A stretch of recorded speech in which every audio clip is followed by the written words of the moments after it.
The shadows are growing long this evening on the homestead with the sun setting behind me. The shadows are growing long on the year. We're into October now. We're edging ever closer to Halloween. It's a magical time of year. You can feel the magic in the air in the evenings as the sun goes down in the forest. We think of childish things such as Halloween costumes and candy and the idea of ghosts and ghouls. But if we let our imaginations run a little bit, we think about some of the things that might be a little too real. We all have a story, either one we've heard, some things we've experienced, that oftentimes escape our memories until this magical time of year, with the sun setting behind us in the forest, with growing shadows being cast at year's end as we edge close to the end of the year, into October and closer to Halloween. Folks, if scary stories isn't your thing, if tales of ghosts and ghouls and creepies and crawlies, and if these kind of things keep you up at night if you listen to them, you better turn away now, because you're in for a special treat here at Homesteading Off the Grid. It's time for a scary, creepy Halloween ghost story. Many of you who subscribe to this channel and who watch the morning ramble every morning have commented that I'm a pretty good storyteller. You love hearing my stories. I did a morning ramble this morning as of this recording about the greatest storyteller I ever knew. This story I'm going to tell you is not my story. This is his story. His name was PJ. If you missed that morning ramble, I'll put it on the end of this video so you can go back and hear a little bit about who he is. But basically, he's been gone for a few years now. He passed away a few years ago, but this is the greatest storyteller that I ever heard tell a story. Now, his story is not... It took place on a very creepy mountain in West Virginia. But this story, I believe it takes place in a lot of different places. I don't care what state you're in. There are locations close to where you live, whether you're in Indiana, you're in Florida, down in Texas, up in New York. There are just places all over this country and all over the world. We have people watching in Australia and across Europe, back in Asia, the Philippines.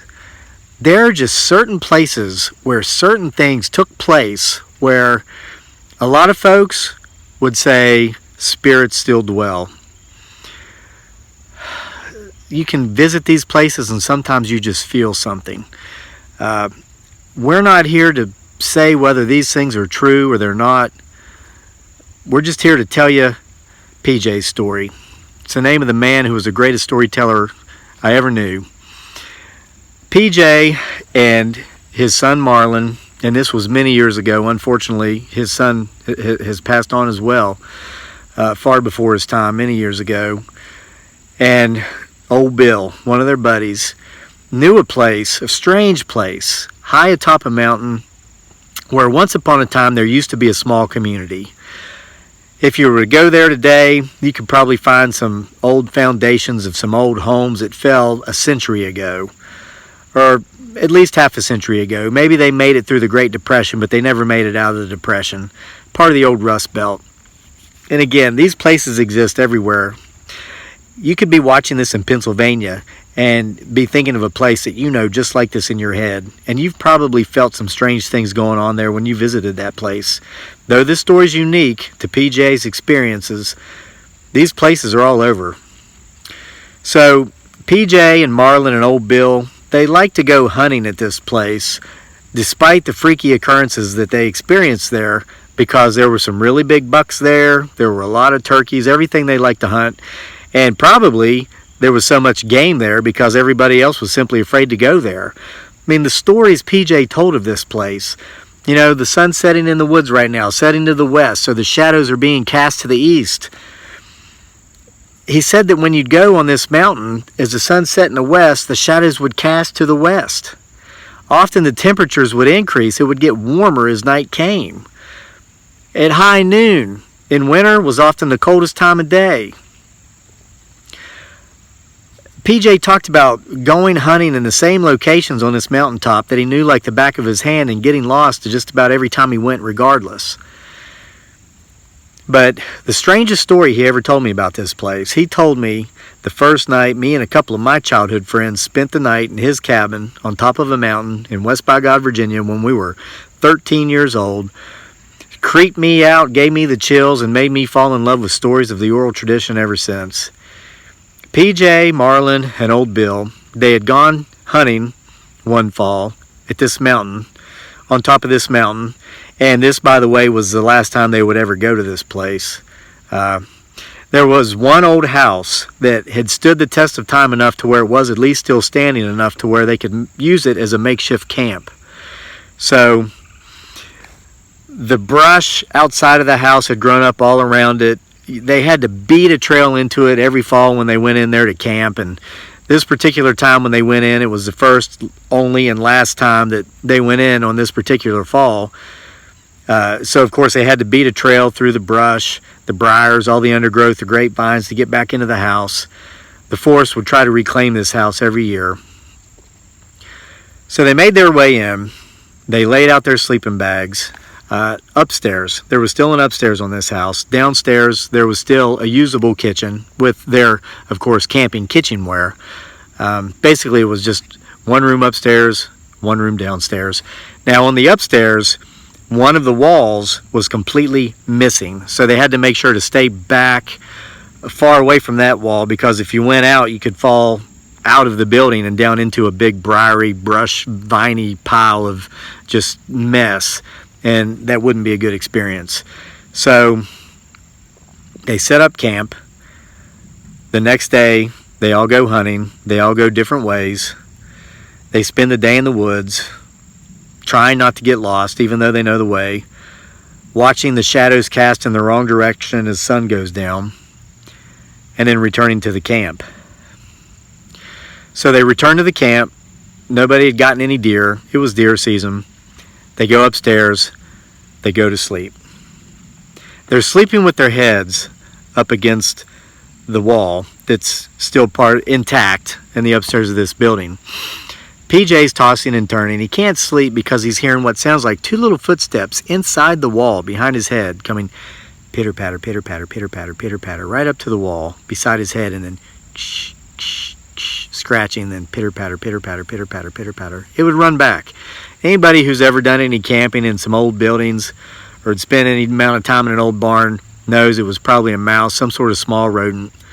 Pitter-patter, pitter-patter, pitter-patter, pitter-patter. It would come back, scratch some more, scratch, scratch, pitter-patter, pitter-patter, pitter-patter, go back. Well, about the third time this happened, pitter-patter, pitter-patter, pitter-patter, scratch, scratch, scratch, PJ had had enough. So he banged on the wall.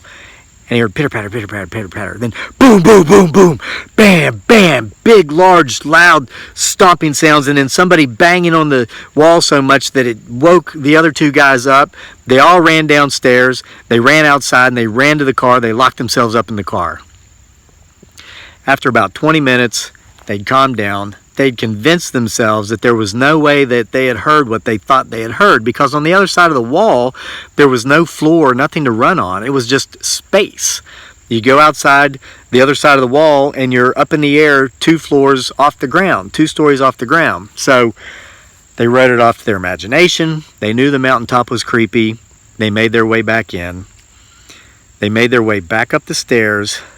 They had their lantern, like an old Coleman lantern, not the modern kind that's rechargeable that we all have the luxury of having today. These were the kind that had the little mesh bags on them with the gas that you had to light with a match.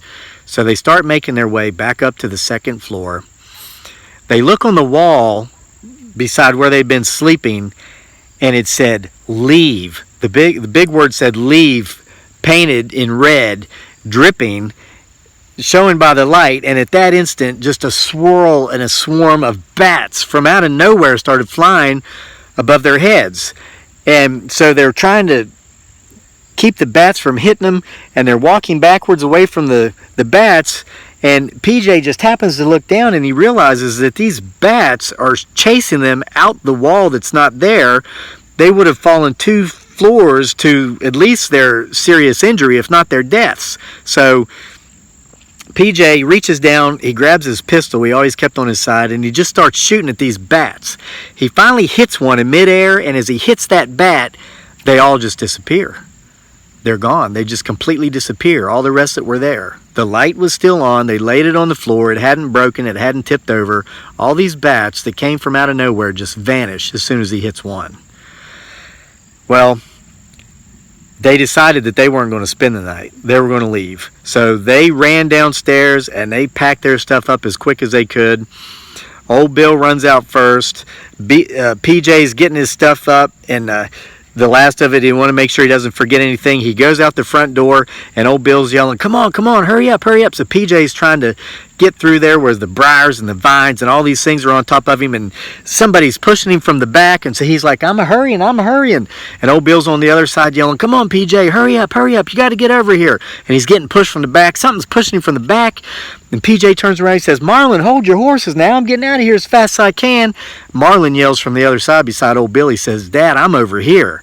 You need to hurry. And PJ just lit through there like a Jaguar on speed and got through there as quick as he could, because he thought Marlin was on his back pushing him through the brush, but Marlin was over there with old Bill, and he got over there. There were those two. He turned around and there was nobody else behind him, but he was being pushed the whole time to get out of there. So they left. They never returned. And now the question you're probably asking is, what happened at this location? Who was it that was pushing PJ? Where did the bats come from? Who wrote leave on the wall, and what came running from the other side of the wall? Guys, I don't know. PJ didn't know when he relayed this story to me, 30 years ago, the first time he told it to me. And that's what makes it so creepy. If we knew the answers to these things, if we knew that maybe somebody had been murdered in that house, if we knew that maybe there was a cult, maybe some devil worshippers or something of that nature, people who practice black magic who went there and participated in their activities, we would have an answer. But what makes this story so creepy to me in my mind is that no one knows what happened there. But something obviously happened there for such a presence to remain. And on top of that, what's so creepy is that, like I said when I started telling this story, this particular story was unique to my dear friend PJ, his son Marlin, God rest both their souls, and old Bill. But there are places like this all over the place. And as these shadows grow longer, as we edge closer to Halloween, as darkness falls on the year, but especially towards that special day of All Hallows Eve, we're going to remember the other stories we've heard like this. We all have them. You can feel free to share yours in the comment section of this video. You go out there, you ask people if they believe in this kind of stuff, they'll laugh and they'll tell you no. But if you give them a minute or two, they'll tell you a story. They all have them. So if you enjoyed this story, let me know in the comment section, and I might tell a few more between now and Halloween. I don't want to scare you off. We've been doing okay here with the channel. We're closing in on 60,000 subscribers as of this recording. I don't want to have you all run off in fear and go somewhere else. But if you want to hear a few more of these tales between now and the witching day, the witching night of Halloween, let me know in the comment section, and I'll tell them to you. I want to thank each and every one of you for joining me for this one.